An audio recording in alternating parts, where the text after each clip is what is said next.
klarifikasi. Ini tanggung jawab siapa? Bapak malu nggak sih? Apakah saya dengar permintaan maaf yang benar terjadi? Seolah-olah sekarang.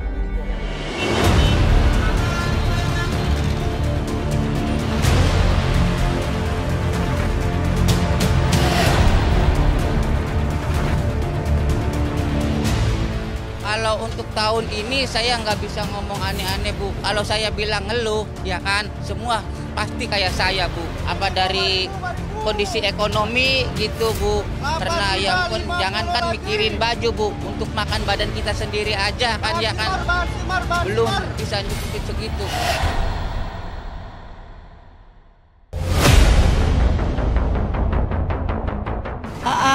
Dikurangi ya untuk budgetnya dikurangi. Kenapa Ibu? Ya karena pengeluaran kan terlalu banyak ya untuk ini kan banyak sekali, terutama ibu-ibu tahu sendirilah kalau untuk apalagi untuk bulan puasa ini kan banyak pengeluaran.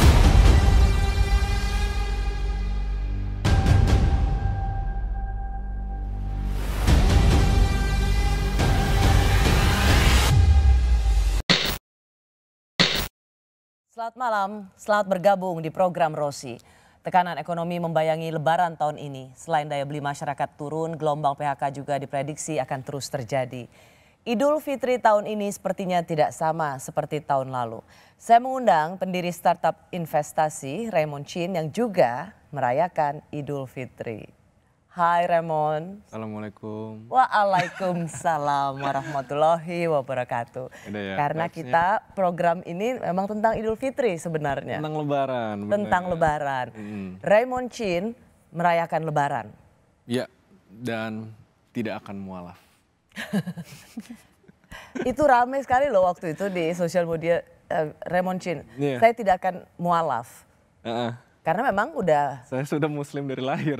Tapi ngerti sih, soalnya persepsi masyarakat kan yang beretnis Tionghoa. Itu kan mukanya Kristenable banget. Kayaknya nggak mungkin. Kristenable banget. Nggak mungkin kayaknya agamanya Islam ya gitu ya. Jadi kayak, oh ya udah kita mainin aja gitu. Sebagai kayak, waktu itu mulainya sebagai joke sih. Karena awalnya tuh sebenarnya aku takut banget. Kayak di Indonesia tuh punya namanya religion trauma. Kita tuh saking ngelihat agama sebagai yang tabu. Kalau misalnya salah sebut bisa dibilang penistaan. Kalau misalnya ini Islam tapi kok nggak sholat gitu. Judgementnya itu keras banget gitu loh. Tapi waktu itu akhirnya gara-gara keceplosan di satu podcast sampai ada Raymond Chin Islam. Akhirnya orang banyak mempertanyakan. Ternyata benar prediksinya. Waktu itu bilang, loh Islam tapi kok sholatnya mana nggak pernah dipost. Loh kok kayaknya dia mualaf dari sebelumnya. Nah orang udah berpikiran liar gitu. Padahal harusnya agama kan jadi kepercayaan pribadi gitu. Ya. Untuk seorang Raymond itu... kayak hal-hal seperti ini orang mengintervensi terus membincangkan agama orang gitu. Itu sesuatu yang mengganggu nggak? Sebenarnya iya. Karena semakin orang mengintervensi, orang-orang tuh jadi makin nggak mau pelajarin lebih dalam. Karena itu salah satu reason aku tuh kayak aku Islam dari lahir. Tapi bener-bener belajar itu baru beberapa tahun terakhir ini pas akhirnya dikenalin dan kita bikin program bareng sama Ustadz Felix gitu. Karena sebelumnya mau belajar pun tuh takut dijudge. Misalnya kita mau coba baca nih, tapi kita salah ngomong. Alah gitu doang kok nggak bisa, gitu doang nggak bisa. Itu tuh jadi kayak problem yang bisa menjalar ke seluruh masyarakat Indonesia gitu. Misalnya ada yang tertarik pelajarin sebuah agama, dia lagi mencari spiritualnya gitu. Tapi dia tahu dia berdosa banget. Dia jadi kayak, aduh bakal dijudge nggak ya, bakal kan. Dan itu bikin orang jadi nggak mau belajar gitu. Karena orang yang nggak mau belajar dan mencari informasi, ya dari situlah warganya tuh stuck di sana. Dan itu tuh lumayan mengganggu.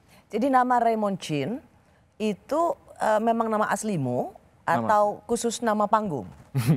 Banyak yang kira nama panggung ya, itu nama asli. Nama asli? Jadi nama lengkapku tuh Raymond Surya Chin. Nah, mama, Suryanya tuh dari mama, Surya Ningsih. Nah, papa tuh namanya Chin Kek Fu. Chin Kek Fu? Chin Kek Fu, bukan orang Indonesia. Nah, mama Jogja Tulen, makanya asal-usul namanya kayak gitu. Oh, wong Jogja toh. Aku iso basa Jawa sithik-sithik wae. Iso bahasa Jawa. Iso.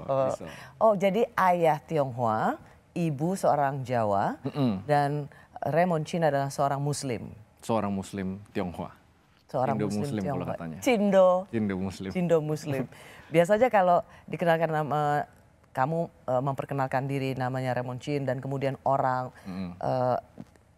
nanya agamanya apa dan kemudian kamu Muslim, Biasanya ekspresi apa yang pertama kali selalu kamu dapatkan? Nggak mungkin. Langsung nggak percaya. Sampai terakhir tuh mau coba convince gimana aja. Yaudah setiap ada orang nanya kayak gitu udah kasih liatin KTP-nya aja gitu. Ya udah. Mau gimana emang dari lahir udah muslim gitu loh. Jadi dengan look seperti ini jadi seorang muslim aja nggak dipercaya? Nggak dipercaya. Tapi dari kecil tuh yang ngajarin agama tuh mama. Jadi dari keluarga mama. Mama, mbah dan lain-lain. Kalau papa tuh mungkin karena sedikit kayak budaya western ya. Agama tuh nggak terlalu kental. Justru lebih nilai-nilai yang diajarkan agamanya itu gitu. Jadi ya udah waktu itu ngikutin agamanya mama, tapi dari kecil tuh kayak belajar dari banyak sumber, tapi lebih ke nilai-nilainya bukan tentang agamanya itu sendiri gitu. Saya termasuk yang cukup terkejut karena ada ya? foto Raymond dengan Eyang, dengan nenek yang di Mbah. Jogja waktu itu, dan ini adalah neneknya Raymond. Jadi orang Jogja ya. Orang Jogja, Jogja Orang- Tulen. Dan kalau ngobrol sama nenek juga pakai bahasa Jawa. Seringnya bahasa Jawa. Seringnya Coba bahasa ceritakan sekali lagi Raymond tentang foto ini. So cute. Iya, Mbah tuh kebanyakan di Jogja, tapi belakangan ini sering di rumah di Cikarang juga gitu. Cuma belakangan itu karena umurnya kali ya, jadi belakangan itu makin komunikasinya tuh bahasa halusnya masih lebih pelan-pelan. Jadi ngajarin aku juga harus belajar lebih sabar gitu loh. Makanya ya nggak banyak sih yang bisa diceritain in detail ya.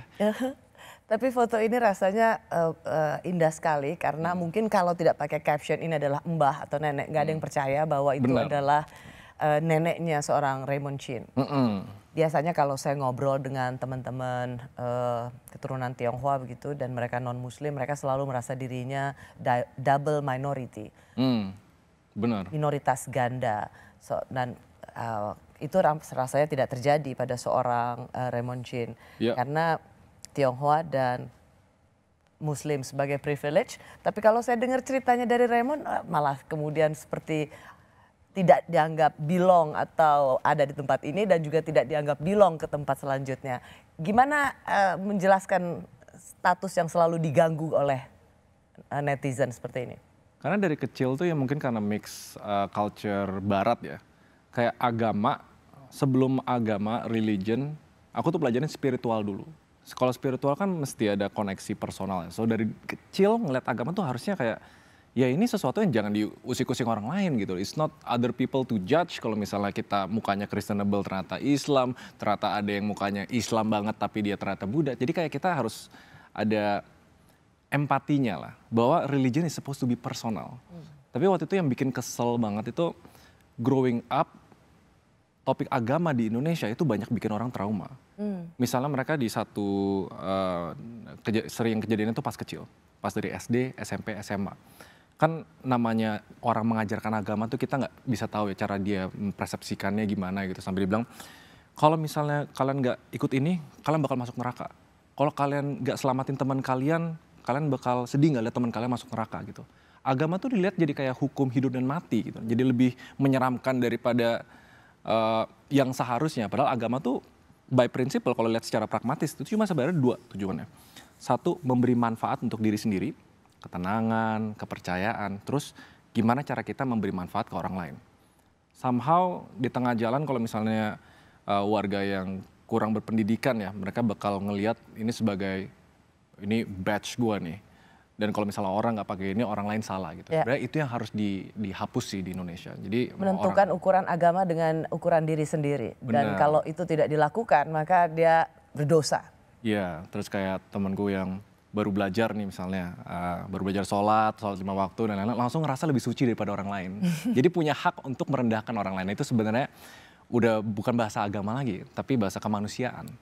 Ya itu yang harus diberesin sih kalau kita mau benar-benar cara beragama yang benar dan baik di Indonesia itu ke arah yang lebih baik ya, kita itu dulu sih yang benerin. Jadi kalau aku boleh tanya, bagaimana menjelaskan seorang Raymond Chin yang merayakan Lebaran, seorang Muslim?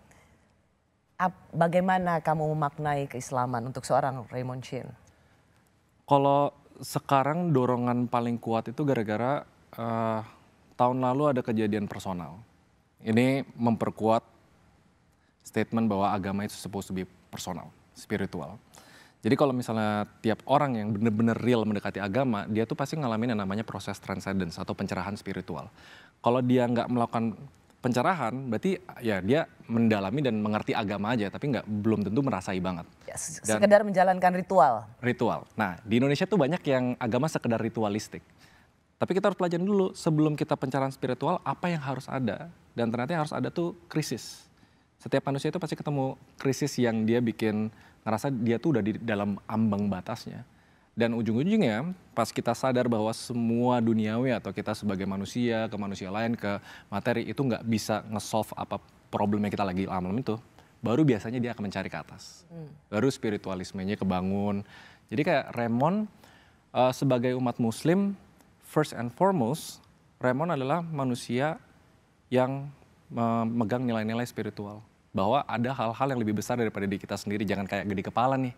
Jangan kayak semuanya it's all about you. Karena kalau misalnya kita jalani hidup tanpa ada purpose atau tujuan di luar dari diri kita sendiri, biasanya ya kalau aku bilang itu hidup yang sia-sia. Karena toh kan pas kita mati kita nggak bawa apa-apa.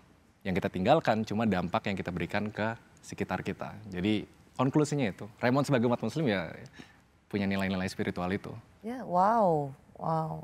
Sebentar lagi kita akan lebaran, Idul Fitri. Apa yang biasa Raymond lakukan? Biasanya dulu pulang ke Jogja. Balik, kalau mama bilangnya gini, bukan sekedar ketemu keluarga. Soalnya kalau aku tuh lahir di Jogja yang bener-bener kayak... Jogjanya di mana sih? Di Tempel. Tempel? Ya, rumahnya tuh bener-bener di samping ada tempat kebo-kebo. Jadi tuh pas kecil tuh bangun tidur bakar ampas kelapa, terus dibuat masak. Jadi kalau dari kecil kan aku manja. Mandi tuh pengen air panas gitu. Jadi dipanasin dulu. Anak kota besar sekali ya. Itu kan pelajaran dari papa ya gitu. Tapi mama tuh ngingetin setiap tahun, back to your roots deh. Mainannya tuh kembali ke akar. Wow. Iya, jadi jangan anggap semua yang di perkotaan apa yang lu punya sekarang itu this is who you are.